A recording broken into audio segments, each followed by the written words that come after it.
నమస్తే, welcome to SP news. ముందుగా headlines చూద్దాం.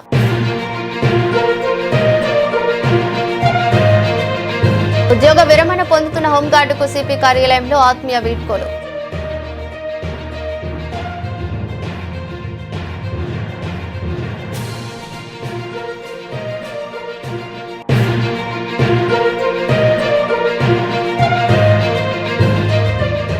గోదావరి కనిలో బైక్ దొంగతనం కేసు ఛేదన, నిందితుడు అదుపులోకి, బైక్ స్వాధీనం.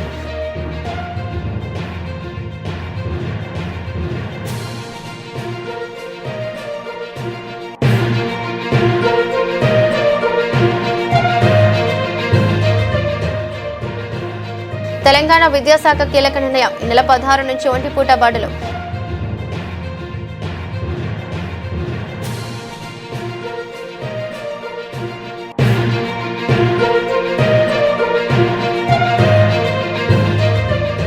రామగుండం గురుకుల కళాశాల విద్యార్థులకు పరీక్షా ప్యాడ్లు, పెన్లను పంపిణీ చేసిన ఐసీపీ మడత రమేష్.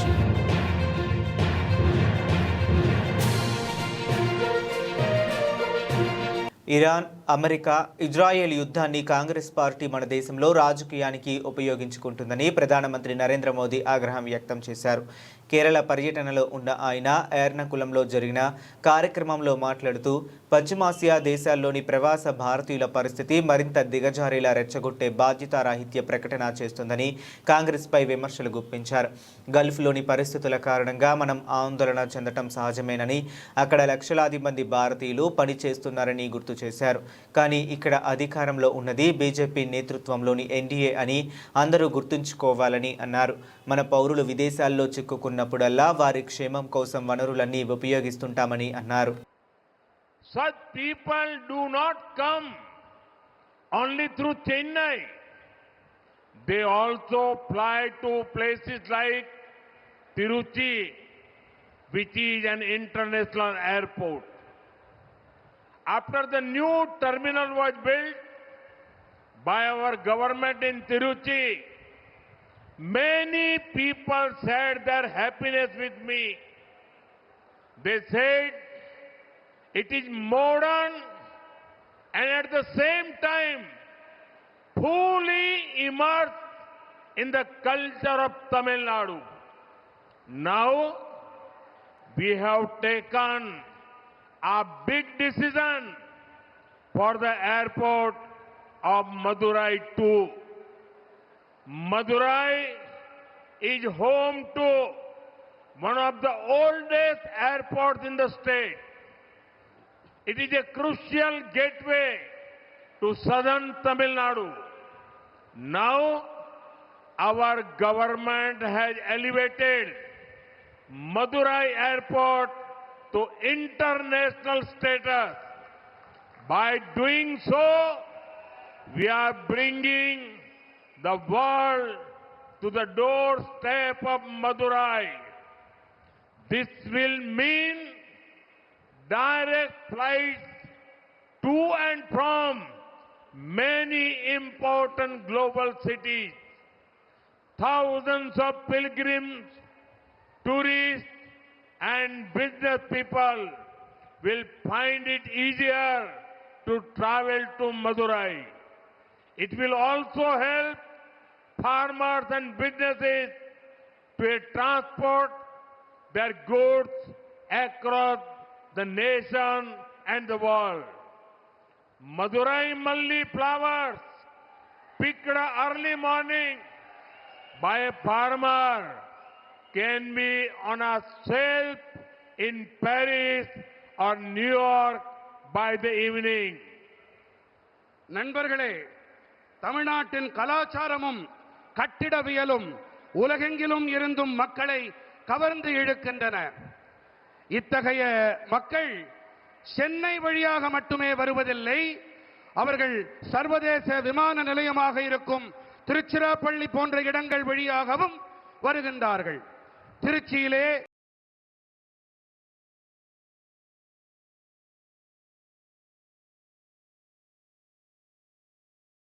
రాహుల్ గాంధీకి స్పీకర్ గడ్డం ప్రసాద్లకు సన్మానం చేయాలి. దానం నాగేందర్ మా పార్టీ బీఫామ్ మీద ఎమ్మెల్యేగా గెలిచి కాంగ్రెస్ పార్టీ బీఫామ్ మీద ఎంపీగా కోట్లాడిండు. ఇందులో విచారించడానికి ఏముంది? వికారాబాద్ మున్సిపల్ ఎన్నికల ముందు మా కౌన్సిలర్ ఏకగ్రీవం అయితే అతన్ని తీసుకువెళ్లి కాంగ్రెస్ పార్టీలో చేర్పించిందే ఈ స్పీకరే. ప్రజాస్వామ్యం మీద, రాజ్యాంగం మీద రాహుల్ గాంధీ చేస్తున్న బహిరంగ దాడి ఇది. రాహుల్ గాంధీకి సిగ్గు, లజ్జ ఉంటే దీనిపై సమాధానం చెప్పాలని కేటీఆర్ అన్నారు. స్పీకరు సన్మానం చేద్దాం అనుకుంటున్నాం. స్పీకర్ గారికి రాహుల్ గాంధీ గారి ఇద్దరికి బహిరంగ వేదిక మీద సన్మానం చేసి, నాకు తెలిసి భారతదేశ చరిత్రలో ఇంత అద్భుతమైన నిర్ణయం ఏ స్పీకర్ గారు తీసుకోలేదు. కాబట్టి వారికి మేము సన్మానం చేసి చప్పట్లతో, మంచి దుప్పట్లు కప్పి చప్పట్లతో సన్మానం చేసి బాగా అభినందనలు తెలియజేద్దాం అనుకుంటున్నాం. మా పార్టీ బీఫామ్ మీద ఎమ్మెల్యే గెలిచిండు, కాంగ్రెస్ బీఫామ్ మీద ఎంపీ కొట్లాడిండు. ఇంకేముందన్న విచారణ చేయనికే? రెండు కూడా ఎలక్షన్ కమిషన్ వెబ్సైట్లు ఉన్నాయి. ఏ బీఫామ్ మీద ఎమ్మెల్యేకి పోటీ చేసిండో ఉంది, ఏ బీఫామ్ మీద ఎంపీకి పోటీ చేసిండో ఉంది. ఇక అది కూడా స్పీకర్ గారు రిజెక్ట్ చేసిందంటే అందుకే ఆయనకు తప్పకుండా సన్మానానికి ఆయన అర్హుడు. అయినా మీకు తెలుసు కదా, వికారాబాద్లో మున్సిపల్ కౌన్సిల్లో మా కౌన్సిలర్ ఒక ఆయన ఏకగ్రీవంగా గెలిచిండండి. కనీసం ఆ రిటర్నింగ్ ఆఫీసర్ ఆ కార్యాలయం బయటికి దాటి కూడా రాలే. ఇదే స్పీకర్ గారు ఎత్తుకొని పోయి కాంగ్రెస్ కండువా కప్పిండు. ఇది బీఆర్ఎస్ కౌన్సిలర్కు. ఇక ఆయన నుంచి ఏం న్యాయం ఆశించాలి మేము? ఇట్లుంది పరిస్థితి ఈ దేశంలో. ప్రజలు అన్నీ చూస్తున్నారు. ఓపెన్గా బహిరంగంగా మా బీఫామ్ అంటే నిజంగా దిస్ ఇస్ బహిరంగ దాడి. ఇది ప్రజాస్వామ్యం మీద, రాజ్యాంగం మీద ఇది రాహుల్ గాంధీ చేస్తున్న దాడి. ఇందులో రాహుల్ గాంధీ అమాయకుడు నేను అనను, రేవంత్ రెడ్డి దోషి అని నేను అనను. దీన్ని చేయిస్తున్నదే రాహుల్ గాంధీ. ఏ రాహుల్ గాంధీ అయితే రాజ్యాంగం పట్టుకొని పోజులు కొడతాడో, డైలాగులు కొడతాడో, యాంటీ డిఫెక్షన్ లా తెస్తా అని చెప్పి తుక్కుగూడలో తుక్కు డైలాగులు కొట్టిండో అదే రాహుల్ గాంధీ బుద్ధి తక్కువ పని ఇది. ఆ రాహుల్ గాంధీకి ఏమైనా సిగ్గు లజ్జ ఉంటే ఆయన సమాధానం చెప్పాలి. ఒక పార్టీ బీఫామ్ మీద గెలిచి ఇంకో పార్టీ బీఫామ్ మీద ఎంపీకి పోటీ చేసినోడు డిస్క్వాలిఫై కాకుండా ఎట్లుంటాడండి? మీరే చెప్తారు కదా, యాంటీ డిఫెక్షన్ లాని సమర్థవంతంగా అమలు చేస్తాం, మేము వెంటనే 10 రోజుల్లో ఆటోమేటిక్ డిస్క్వాలిఫికేషన్ చేస్తామని చెప్పారు రాహుల్ గాంధీ గారు. రేవంత్ రెడ్డి గారు ఏం చెప్పారు? పార్టీ మారిన వాళ్ళని రాళ్లతో కొట్టి చంపమన్నాడు. ఇప్పుడు ఎవరిని కొట్టాలా? రాళ్లతో రాహుల్ గాంధీని కొట్టాలనా, రేవంత్ రెడ్డిని కొట్టాలనా? అంటే ఇంత సిగ్గు లేకుండా, ఎవరేమనుకుంటారో అనే కనీస ఆలోచన లేకుండా మరి ఇంత నిర్లజ్జగా వ్యవహారం చేస్తున్నందుకు వారికి సన్మానం చేద్దాం అనుకుంటున్నాం. వారు ఒప్పుకుంటే నిజాం కాలేజీలో మంచి మైదానం ఉందాడ.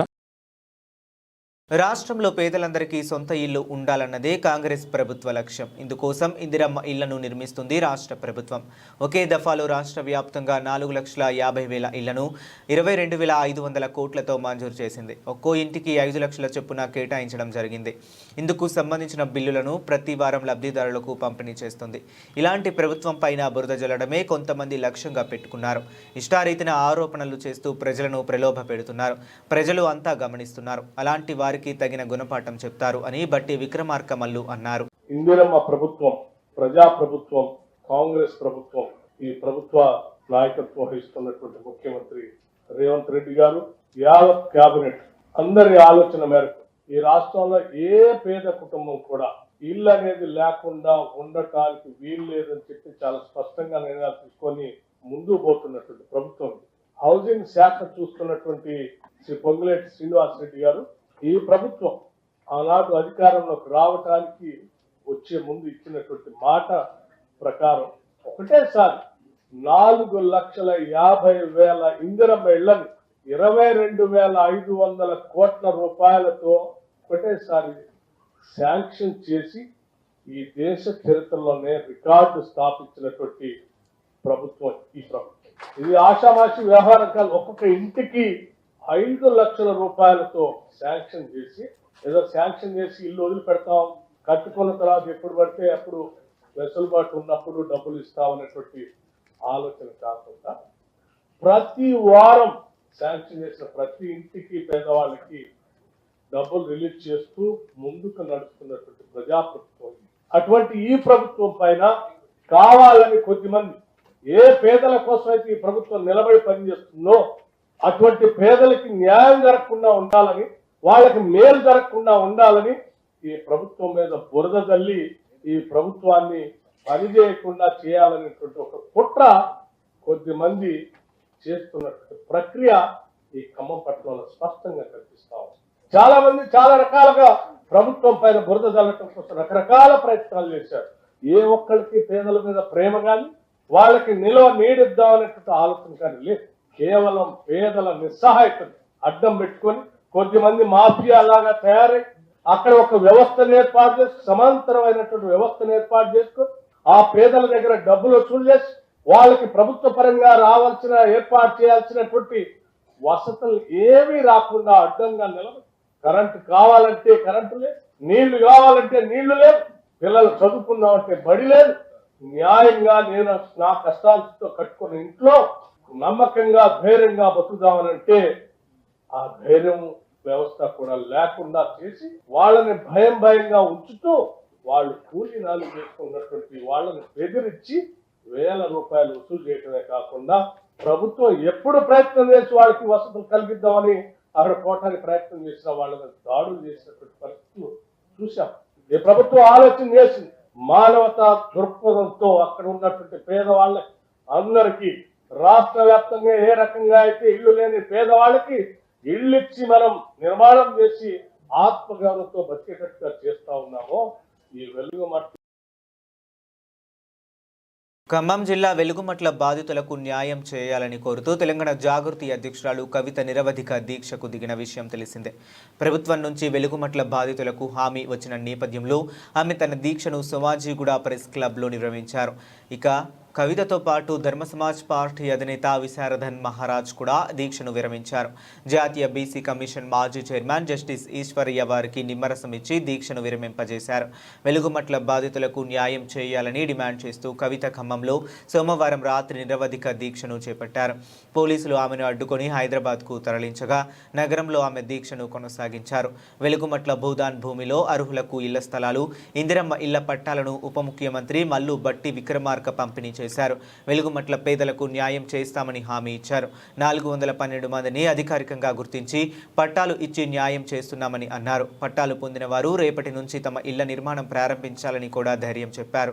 వెలుగుమట్ల అంశంపై ప్రభుత్వం స్పందించడంతో కవిత దీక్ష విరమించారు.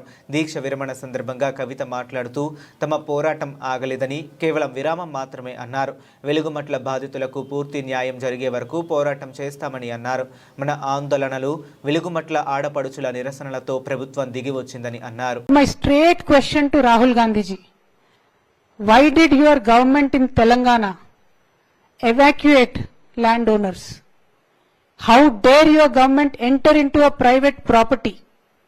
How dare your government demolish those houses of the poor people?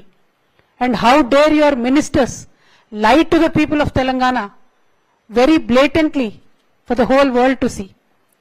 And what is the meaning of you carrying a constitution, parading it around? It is not an ornament.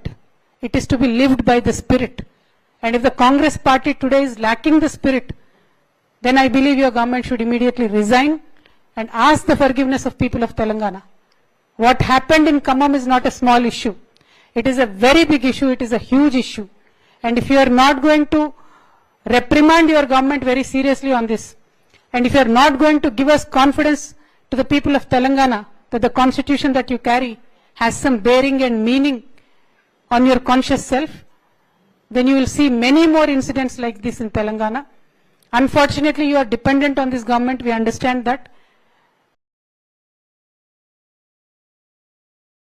ప్రేమ పేరుతో పలువురు మైనర్ బాలికలను మోసం చేసి అఘాయిత్యాలకు పాల్పడిన ఇంటర్ విద్యార్థి నాగర్ కర్నూలు జిల్లాలో ఘటన. తన mobile ఫోన్లలో అత్యాచారాలకు సంబంధించిన వీడియోలు, ఫోటోలు కూడా ఉన్నట్లు గుర్తించిన పోలీసులు ఈ ఘటనలో ఓ మైనర్ బాలిక గర్భం దాల్చగా కొల్లాపూర్లోని ఓ ప్రైవేట్ ఆసుపత్రిలో ఆమెకు అబార్షన్ చేసినట్లు సమాచారం.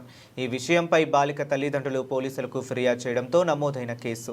దీంతో కొల్లాపూర్లోని సాయి కృప ఆసుపత్రిపై వైద్య ఆరోగ్య శాఖ అధికారులకు ఫిర్యాదు చేసిన పోలీసులు అనంతరం పోలీసులు, వైద్య ఆరోగ్య శాఖ అధికారులు కలిసి ఆసుపత్రిలో దాదాపు 6 గంటల పాటు తనిఖీలు నిర్వహించి ఈ సందర్భంగా ఆసుపత్రిలోని స్కానింగ్ సెంటర్కు తాళం వేసిన అధికారులు. మనకు ఈరోజు కొల్లాపూర్ పట్టణంలో ఏదైతే సాయి కృప హాస్పిటల్ మీద మనకు పోలీసు వారి దగ్గర నుంచి ఒకటి ఇల్లీగల్ అబార్షన్ జరిగినట్టు మా డిఎంహెచ్ వారికి డిఎస్పీ గారు లెటర్ ఇచ్చారు. సో దానిలో భాగంగా డిఎస్పీ శ్రీనివాస్తో పాటు లోకల్ సిఐ తోటి నేను ఇక్కడ విజిట్ చేయడం జరిగింది. దానికి సంబంధించి మేము పూర్తి ఆధారాలు అంటే ఓపీ రిజిస్టర్ కార్డు నుంచి రిమైనింగ్ అన్ని మేము వెరిఫై చేస్తున్నాము. దీనికి సంబంధించి ఎస్పీ గారితో కలెక్టర్ గారితో మాట్లాడడం జరిగింది. ప్రస్తుతానికైతే మాకు ఒక కమిటీ ఉంటుంది ఏదైనా హాస్పిటల్ పూర్తిగా సీజ్ చేయాలంటే. ఎస్పీ గారి ఆదేశాల మేరకు మనకు డిఎస్పీ గారు చెప్పిన దాని ప్రకారం మాకు సీజ్ చేయమని వచ్చింది కాబట్టి ఆ కమిటీ నిర్ణయం ప్రకారము నైట్ లేకపోతే మార్నింగ్ కలెక్టర్ గారిని కలిసి ఆ కమిటీలో మాట్లాడి చేస్తాము. ఇప్పుడు ఏదైతే మనకు స్కానింగ్ పరికరాలు ఉన్నాయో ఆ రూమ్ని మాత్రం తాళం వేస్తున్నాం ప్రస్తుతానికి. పూర్తిగా రిపోర్ట్స్ అన్ని మేము స్టడీ చేసిన తర్వాత చెప్తామండి. అది అప్పుడే తెలియదండి. ఇంకా పోలీస్ వాళ్ళకి నేనంటే సీజ్ చేశాను కాదు, అది పోలీస్ వాళ్ళ దగ్గర నుంచి మనకు వచ్చింది. ఇక్కడ అబార్షన్ జరిగినట్టు ఇన్ఫర్మేషన్ వచ్చింది కాబట్టి వాళ్ళు రికార్డ్స్ అన్ని వెరిఫై చేస్తున్నారు. దాని ప్రకారం పోలీస్ వాళ్ళు ఫర్దర్ ఇన్వెస్టిగేషన్ దాని ప్రకారం మేము కూడా సీజ్ చేయడం జరుగుతుంది. ప్రస్తుతానికి అలాంటిది ఏం రండి, ఇంకా నిజాలు బయటపడ్డాయనేది ఇంకా అప్పుడే ఏం నిర్ధారణ మాకు కాలేదు. పోలీసు వాళ్ళు ఇచ్చిన దాని ప్రకారం మేము సీజ్ చేయడం కోసం వచ్చాము. దానికి ఒక కమిటీ ఉంటుంది. కలెక్టర్ గారు చెప్పిన దాని ప్రకారం మేము రేపు మార్నింగ్ వచ్చి ఆది జాంబవ అరుంధతి సేవా సమితి ఆధ్వర్యంలో ఈ నెల 19న ఉగాది పండుగ రోజున పోచమ్మ బోనాల జాతరను చేపట్టున్నామని పోచమ్మ బోనాల కమిటీ సభ్యులు కోటగిరి పాపయ్య, దాసరి ఎల్లయ్య తెలిపారు. అనంతరం మాట్లాడుతూ ఉగాది పర్వదిన సందర్భంగా మాది కులస్తుల కులదైవం పోచమ్మ తల్లికి బోనాలు సమర్పించడం జరుగుతోందని, ఈ బోనాలను నిర్వహించడానికి నిర్ణయం తీసుకున్నామని తెలిపారు. జాతరలో మాజీ ఎమ్మెల్యే కాశీపేట లింకయ్య, రామగుండం నగర మేయర్ మహంకాళి స్వామి, కొత్తగా గెలిచిన మాది కార్పొరేటర్లను కూడా భాగస్వాములను చేస్తూ దాదాపు 10,000 బోనాలతో మాదిగ మహిళలు 19 ఉదయం 10 గంటల నుండి సాయంత్రం వరకు నిర్వహించనున్నట్లు తెలిపారు. అయితే కార్యక్రమంలో పోచమ్మ బోనాల జాతర కమిటీ సభ్యులు కందుకూరి రాజరత్నం, కనుకుంట్ల రమేష్, మంద రవికుమార్ పాల్గొన్నారు. నక్కా శ్రీను కూడా ఉన్నారు.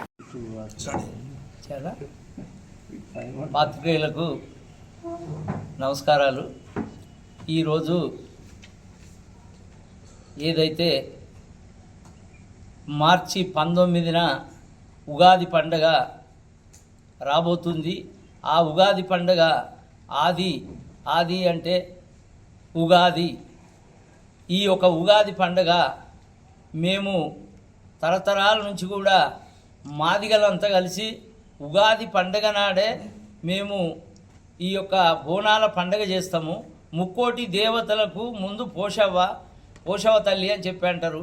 ఆ గ్రామంలో ఉన్నటువంటి అన్ని కమ్యూనిటీ వాళ్ళు ఒక నెల రోజుల నుంచి చేసుకుంటే లాస్ట్ ఉగాది పండగ నాడు ఎల్లవ తల్లికి గుడాలు కళ్ళు ఏదైతే బోనం చేసి ఆ తర్వాత ఈ పోషవ తల్లికి మేము ఉగాది నాడు బోనాలు చేసుకునేటువంటి మా ఒక విలవేల్పు ఈ పోషవ తల్లి.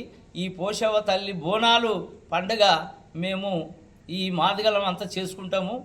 కానీ ఇక్కడికి ఈ యొక్క కాలనీలో వచ్చిన తర్వాత ఎవరికి వాళ్ళే చేసుకునేది.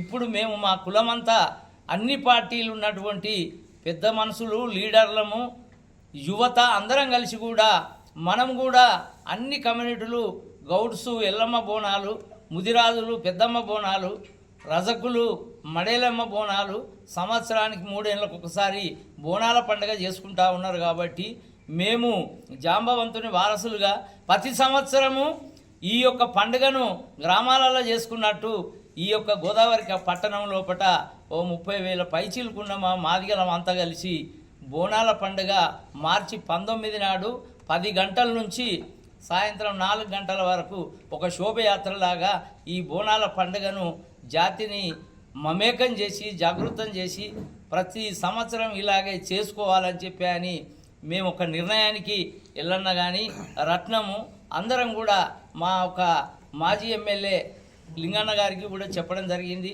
అలాగే మేయరు గెలిచిన ఏదైతే కార్పొరేటర్లు ఉన్నారో వాళ్ళను కూడా మేము ఆ ఒక సవరస్థ దగ్గర వారికి సన్మాన కార్యక్రమం పెడుతూ మా వచ్చినటువంటి మా అరుంధతి 10వ తరగతి పరీక్షలు మార్చి 14 నుంచి ప్రారంభమవుతున్న సందర్భంగా రామగుండం గురుకుల మహిళా కళాశాలలో 10వ తరగతి విద్యార్థులకు ఆర్యవైశ్య సంఘం సలహాదారులు సురేష్ సహకారంతో రామగుండం గురుకుల పేరెంట్స్ కమిటీ ఆధ్వర్యంలో ఎస్సీ/ఎస్టీ atrocity vigilance and monitoring committee member, all India Ambedkar యువజన సంఘం రాష్ట్ర ఉపాధ్యక్షుడు, గురుకుల పేరెంట్స్ కమిటీ రాష్ట్ర ఉపాధ్యక్షుడు కవంపల్లి సతీష్ అధ్యక్షతన విద్యార్థులకు పరీక్షా ప్యాడ్లు, పెన్లు పంపిణీ చేశారు. కార్యక్రమానికి ముఖ్య అతిథులుగా గోదావరికని ఏసీపీ మడత రమేష్, రామగుండం ఎస్ఐ సంధ్య హాజరై విద్యార్థులకు పరీక్షా ప్యాడ్లు పంపిణీ చేశారు. కార్యక్రమంలో SVP Rajitha, JVP Rajitha, parents committee chairman Usharani, Murali, ప్రధాన కార్యదర్శి K Bhagyalakshmi, vice chairman Madhavi, కోశాధికారి బాది అంజలి, కార్యదర్శులు సంధ్యారాణి, రజిత, పేరెంట్స్ కమిటీ నాయకులు నవీన్, శైలజ, కళ్యాణి తదితరులు పాల్గొన్నారు. రామగుండం ఏరియా ఒక పరిధిలోని ప్రభావిత గ్రామాల ప్రజలు ఆరోగ్య సంరక్షణలో భాగంగా ఆర్జీ1 జీఎండీ లలిత్ కుమార్ సూచన మేరకు ఈరోజు లింగాపూర్ గ్రామంలో ఉచిత వైద్య శిబిరం జరిగింది. మెడికల్ క్యాంపునకు ఆర్జీ1 SO2 జీఎంకే చంద్రశేఖర్ ముఖ్య అతిథిగా హాజరై వైద్య శిబిరంను ప్రారంభించారు. అనంతరం మాట్లాడుతూ సింగరేణిలో ప్రభావిత గ్రామమైన లింగాపూర్ గ్రామస్తుల ఆరోగ్య పరిరక్షణ ధ్యేయంగా ఈ వైద్య శిబిరం నిర్వహించడం జరుగుతుందని, ప్రజల ఆరోగ్య పరిరక్షణ విషయంలో సింగరేణి ఉద్యోగులతో పాటు గ్రామాల ప్రజల ఆరోగ్య విషయంలో శ్రద్ధ వహించాలని తెలిపారు. అయితే వేసవి కాలం దృష్ట్యా ప్రత్యేక అవగాహన కల్పించారు. కార్యక్రమంలో Lingapur 29 division corporator Nimmarajula Rajani Ravi, doctor Karam Padma, doctor Adinarayana, Medipalli group agent L Ramesh, DGM civils Varaprasad, Medipalli OCP manager Mallikarjun, senior personnel officer Hanumantharao అధిక సంఖ్యలో పాల్గొన్నారు. Singareni college company limited Singareni ప్రభావిత గ్రామాల్లో మెడికల్ క్యాంప్స్ నిర్వహించడం అనేది రెగ్యులర్ ప్రాక్టీస్. ఇది చుట్టుపక్కల ఉన్న అనేక గ్రామాలలో ఈ కార్యక్రమం నిర్వహించడం జరుగుతుంది. రీసెంట్గా మన సింగిరెడ్డిపల్లిలో కూడా పెట్టడం జరిగింది. ఇప్పుడు ఇవాళ ఇక్కడ మన లింగాపూర్లో పెడుతున్నాము. తర్వాత నెక్స్ట్ మేడిపల్లి, అదేవిధంగా జనగామ, ఇట్లా ఎవ్రీ మంత్ కూడా ఒక క్యాంప్ నిర్వహించడం జరుగుతుంది. సో ఈ క్యాంప్కి ఇక్కడ మంచి స్పందన ఉంది. లింగాపూర్ గ్రామంలో మన కార్పొరేట్ గారు చొరవ తీసుకొని అందరికీ ప్రచారం చేయడం జరిగింది. తర్వాత ఇంకా ఎక్కువ మంది స్ట్రెంత్ వచ్చేసి ఈ యొక్క ఫెసిలిటీస్ని, ఈ యొక్క మెడికల్ క్యాంప్ని యూజ్ చేసుకోవాల్సిందిగా నేను కోరుతున్నాను. అదేవిధంగా కార్పొరేట్ గారు ఏం చెప్పారంటే, ఇందాక ఈ షుగరు, బీపీ ఇలాంటివి కాకుండా కొన్ని అదనంగా టెస్టులు కూడా నిర్వహిస్తే బాగుంటుంది, బ్లడ్ టెస్టులు అట్లాంటివి అని చెప్పి అన్నారు. సో ఈ విషయం నేను మా జీఎం గారి దృష్టికి తీసుకెళ్తాను. అదేవిధంగా ఏసీఎం మేడం గారి దృష్టికి తీసుకెళ్ళి నెక్స్ట్ క్యాంప్లో ఇంకా అడిషనల్గా ఫెసిలిటీస్, టెస్టులు ఉండే విధంగా మేము ప్రయత్నం చేస్తాము. ఈ మెడికల్ క్యాంపులే కాకుండా ఈ సింగరేణి ప్రభావిత గ్రామాల్లో యువతకు ఉపాధి కోసం కూడా కంపెనీ చాలా ఆలోచన చేస్తూ ఉంది. దానికోసం గాను స్కిల్ డెవలప్మెంట్ సెంటర్ ఏర్పాటు చేసాం. ఇక్కడ ఇప్పుడు కలెక్టర్ గారి ఆధ్వర్యంలో, కలెక్టర్ గారి ఆదేశాల మేరకు రకరకాల స్కిల్ డెవలప్ ప్రోగ్రామ్ కూడా చేయబోతున్నాము. ఉపాధికి మన కనీసం సంవత్సరానికి 1000 మంది యువతకు ఉపాధి కల్పించే విధంగా ప్రోగ్రామ్స్ తయారు చేస్తున్నాము. సో త్వరలోనే ఆ ప్రోగ్రామ్స్ కూడా కార్యాచరణలోకి వస్తాయి. అందులో ముఖ్యంగా ఇక్కడ మేడిపల్లి ఓసి, మూతబడినటువంటి మేడిపల్లి ఓసిలో చాలా పెద్ద వాటర్ బాడీ ఉంది. అందులో చేపల పెంపకానికి కూడా ఆలోచన చేస్తున్నాము. రీసెంట్గా డిస్ట్రిక్ట్ ఫిషరీస్ డెవలప్మెంట్ ఆఫీసర్ గారిని పిలిపించడం జరిగింది. వారు కూడా చూసి అందులో చేపలు పెంచే అవకాశం ఉంది అని చెప్పడం జరిగింది. దానికి కూడా ప్రయత్నాలు చేస్తున్నాము. ఒకవేళ అందులో కనుక చేపలు పెంచితే సంవత్సరం అంతా కూడా చాలామందికి ఉపాధి దొరుకుతుంది. అదేవిధంగా ఇక్కడ ఉన్నటువంటి యువతకి కానీ, మహిళలకు కానీ రకరకాల ట్రైనింగ్స్, కంప్యూటర్స్. సింగరేణిని ఉమ్మడి ఆంధ్రప్రదేశ్ ప్రభుత్వం ఆదుకుంటే తెలంగాణ రాష్ట్ర ఏర్పాటు తర్వాత ఏర్పడిన ప్రభుత్వాలు విపరీత రాజకీయ జోక్యంతో 51,000 కోట్ల బకాయిలను 13 సంవత్సరాలు దాటిన చెల్లించకుండా సంస్థను దివాలా తీయించారని ఏఐటీయూసీ ప్రధాన కార్యదర్శి కొరిమి రాజ్ కుమార్ తీవ్రస్థాయిలో ధ్వజమెత్తారు. గురువారం గోదావరికని ప్రెస్ క్లబ్లో జరిగిన ప్రెస్ మీట్లో ఆయన మాట్లాడుతూ, కార్మికుల సమస్యలను పరిష్కరించడంలో యాజమాన్యం రాష్ట్ర ప్రభుత్వం వైఫల్యం చెందినందున గుర్తింపు సంఘం ఏఐటీయూసీ ఆందోళన కార్యక్రమాలకు పిలుపునిచ్చిందన్నారు. ఇంకా ఈ సమావేశంలో ఏఐటీయూసీ ఉప ప్రధాన కార్యదర్శి మడ్డి ఎల్లారెడ్డి, వైవి రావు, కేంద్ర కార్యదర్శులు కవంపల్లి స్వాతి, కందుకూరి రాజరత్నం, జూపాక రామచందర్, సిపిఐ రాష్ట్ర సమితి సభ్యులు గౌతమ్ గోవర్ధన్, ఏఐటీయూసీ నగర working president MA Gouse, Akunuru Shankaraiah, Dasari Srinivas, Mittapalli Mugili, Duragandla Mallaiah, AVS Prakash, A Ravikumar తదితరులు పాల్గొన్నారు. ఆ పరిస్థితికి వచ్చింది ఈరోజు. అందుకని ఓపెన్ కాస్ట్ సమ్మె కావాలి. ఈరోజు మార్చి కాదు, ఈ మార్చి ఎట్లయినా ప్రొడక్షన్ వస్తలేదని కంపెనీ భావిస్తూనే ఉంది. ఒకవైపు ఇది ప్రొడక్షను మార్చి అయినా ఏప్రిల్ అయినా మే అయినా ఒకటే ఈరోజు. కాబట్టి కొన్ని సంఘాలు దురుసుగా లేకపోతే వాళ్ళు ఇష్టం ఉన్నట్టు మాట్లాడడం అనేది వాళ్ళ అవివేకానికి నిదర్శనం, వాళ్ళకి వదిలేస్తా ఉన్నాం. అదే కాకుండా ఈరోజు సరే ఐఎన్టీసీ నాయకులు మాట్లాడేటప్పుడు మేము ఒక సవాలు, ఆయన మినిమం వేజ్ బోర్డు మెంబరు, ఆయన చేతుల్నే కాంట్రాక్ట్ కార్మికుల జీతాలు పెరగాలి. ఆయన బాధ్యతలు చేయబట్టి 2 ఏళ్ళు అవుతుంది. మరి ఆయనది చేసి మమ్మల్ని అంటే బాగుంటుంది, మరి ఆయనది చేయకుండా మమ్మల్ని అంటే ఏంటిది? ఇది అసలు మా పరిధి ఏంటండి ఈరోజు? మా పరిధి యూనియన్ పరిధి ఏంటిది? ఈరోజు చాలా మినిమైజ్ అయిపోయింది, చాలా మినిమైజ్. 3 డైరెక్టర్ పాలు మారుతారు సింగరేణిలో, 2 ఏళ్ళలో మారితే ఏమర్థమైంది ఒక్కొక్కడికి? ఆడపోయినకి ఈయన పోయినాక ఆయన పోయినాక ఇప్పుడు ఐఏఎస్ వచ్చిండు, ఓ 15 ఏళ్ళ తర్వాత ఐఏఎస్ వచ్చిండు, 13 తర్వాత. ఆయనకు అర్థం చేసుకోవాలంటే ఆయన టైం పడుతుంది. 4 జనరల్ మేనేజర్ పర్సన్స్, 2 ఐఏఎస్లు, 3 శ్రీధరు అండ్ బలరాం సార్, అదేవిధంగా అది. అంటే అర్థం చేసుకోవాలి, ఈరోజు మీ చేతులు ఉన్నదే మీరు చేయలేకపోతా ఉన్నారు. ట్రేడ్ యూనియన్గా మా బాధ్యత ఎంత అండి? ₹1 కోటి బీమా మేము ప్రభుత్వంతో ఇప్పించింది అంటుండ్రు. ఓసారి చెప్పాలండి, ఇది ఉట్టిగా రాలేదు. శ్రీరాంపూర్లో ఫ్యాటల్ యాక్సిడెంట్ అయితే ఏఐటీసీ అప్పుడు ప్రాతినిధ్య సంఘం ఒక రోజు మొత్తం గిరఫ్తార్ చేసి మొత్తం బంద్ చేసి పీనుగలు రాకుండా చేస్తే ఆనాడు గుర్తింపు సంఘం టీబీజీ కేసు అందరం కలిసి చెప్తే బలరాం సార్ వచ్చిండు, ఒక హామీ ఇచ్చిండు, మేము మాట్లాడి ఏదైనా చేద్దాం దీనికి. ఒక రోడ్ యాక్సిడెంట్ అయినోడికి 40 లక్షలు వస్తుందండి, బాగా చచ్చిపోతే ఇయ్యరా అని చెప్పి గొడవ చేస్తే బ్యాంకర్స్తో మాట్లాడింది బలరాం గారు. వాస్తవం చెప్పాలంటే డైరెక్టర్ చైర్మన్ ఉన్నారు కాబట్టి బలరాం గారికి ఐఆర్ఎస్ అదేవిధంగా ఫైనాన్స్. రామగుండం పోలీస్ కమిషనరేట్ పరిధిలో విధులు నిర్వహిస్తూ ఆరోగ్య సమస్యలతో మరణించిన హోంగార్డులు డి తిరుపతి ఎం రాములకు తెలంగాణ రాష్ట్ర హోంగార్డ్ సంక్షేమ నిధి నుండి ఒక్కొక్కరికి 15,000 చొప్పున మంజూరైన చెక్కులను అడిషనల్ డీసీపీ కె శ్రీనివాస్ కార్యాలయంలో హోంగార్డులకు అందించారు. కార్యక్రమంలో special branch ACP Nagendra Goud, AR ACP Pratap, home guards RI Peddanna పాల్గొన్నారు. ఈరోజు ఎన్టీపీసీ టీఎస్లోని జిల్లా పరిషత్ ఉన్నత పాఠశాల నందు 10వ తరగతి పరీక్షలు వ్రాయబోతున్న సుమారు 100 మంది విద్యార్థులకు ఎస్ఆర్ఎం కన్స్ట్రక్షన్ అధినేత మాచిడి మహేందర్ గౌడ్ ఎగ్జామ్ ప్యాడ్స్ అందజేశారు. నగర మహంకాళి స్వామి డిప్యూటీ మేయర్ పాతిపల్లి ఎల్లయ్య, స్థానిక కార్పొరేటర్ కొలను కవిత, వెంకటరెడ్డి, వెంగళ బాపు, దాసరి సాంబమూర్తి, మెరుగు భాగ్యలక్ష్మి, అభిలాష్, పాఠశాల ఉపాధ్యాయులు పాల్గొన్నారు.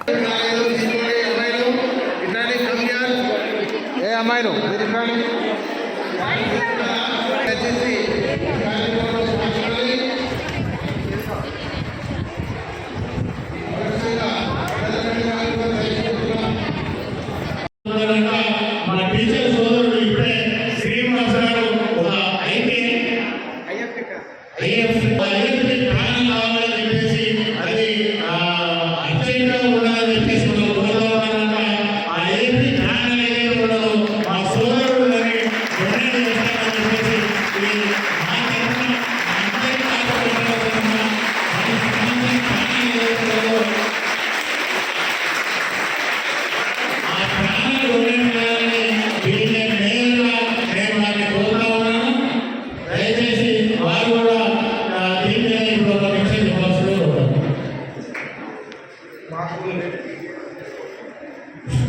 మీ అందరినీ చూసుకుంటే 2007 చదువుకున్నా మా రోజులు గుర్తుకొస్తున్నాయి. తప్పనిసరి ఇట్లాంటి లీడర్ అందరూ మీ అందరి మధ్యలో ఉంటే చాలా స్ట్రగుల్ అవుతూ ఈ డిగ్రీ కాలేజ్ ఏదైతే విద్యాభ్యాసం ఉంటే degree college, government degree college వంటి ప్రస్తావన మొదలుపెట్టి ఈరోజు ఈ స్థాయి అంటే 1,60,60,000 మంది జనాలలో మీది ది బెస్ట్ అంటే ప్రథమ పౌరుడిగా ఎన్నికైన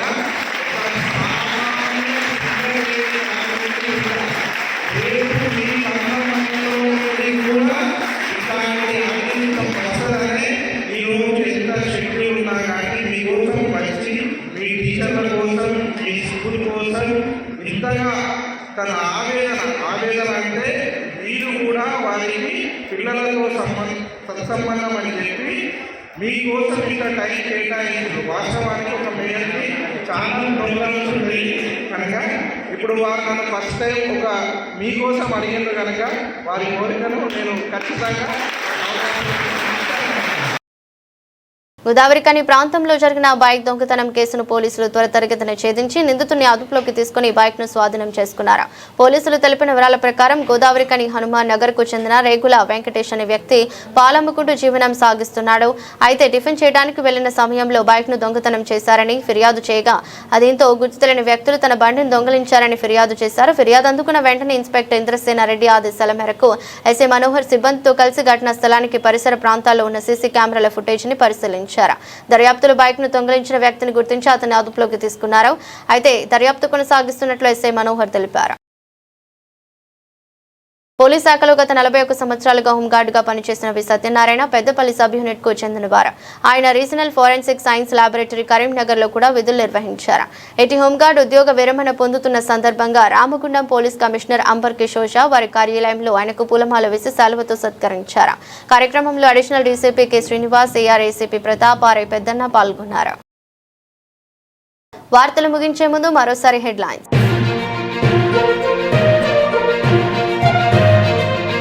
ఉద్యోగ విరమణ పొందుతున్న హోంగార్డుకు సిపి కార్యాలయంలో ఆత్మీయ వీడ్కోలు.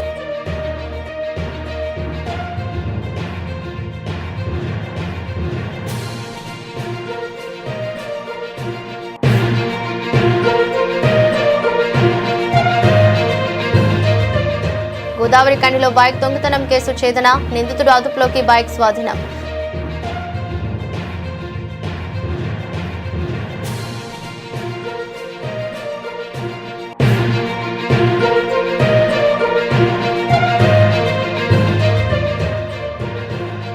తెలంగాణ విద్యాశాఖ కీలక నిర్ణయం, నెల 16 నుంచి ఒంటిపూట బడులు.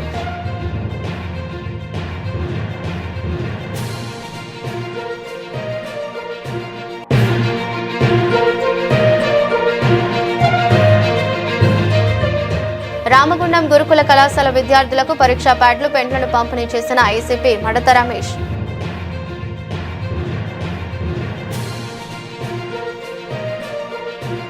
ఇది రోజు బులెటిన్. మరో బులెటిన్లో మళ్ళీ కలుద్దాం. అంతవరకు సెలవు. నమస్కారం.